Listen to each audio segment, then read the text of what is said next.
Hi అండి అందరికీ. మనము ఇన్విజిబుల్ పైపింగ్ అనేది ఎలా రెడీ చేసుకోవాలో ఇక్కడ ఎక్స్ప్లెయిన్ చేస్తానండి. అయితే మనము పైపింగ్ కోసము క్లాత్ అనేది కట్ చేసుకుంటాం కదా, అది ఇంతవరకు అంటే 1 ఇంచ్ వరకు అయితే కట్ చేసి పెట్టేసుకున్నాను నేను ముందుగానే.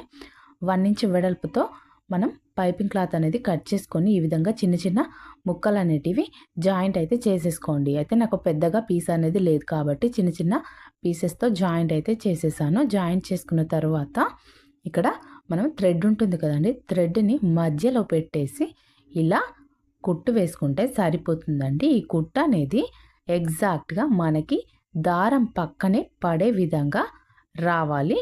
నేను ఇక్కడ వేసేది డబల్ పాదంతోనే వేస్తున్నానండి, సింగిల్ పాదంతో నేను స్టిచ్ చేయడం లేదు.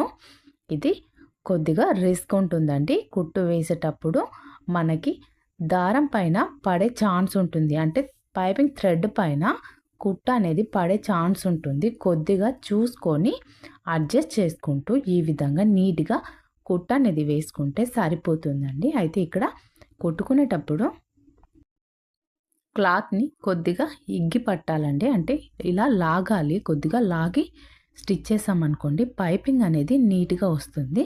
మనకి సింగిల్ పాదంతో కూడా పైపింగ్ అనేది రెడీ చేసుకోవచ్చు, కానీ ఇలా డబల్ పాదంతో పైపింగ్ స్టిచ్ చేసామంటే మాత్రం నీట్గా వస్తుంది. సింగిల్ పాదంతో కొద్దిగా అటు ఇటు జరుగుతుందండి. నాకైతే డబల్ పాదంతోనే ఎక్కువగా ప్రాక్టీస్ అయితే అయిందండి, అందుకని చెప్పేసి నేను డబల్ పాదంతోనే స్టిచ్ చేశాను.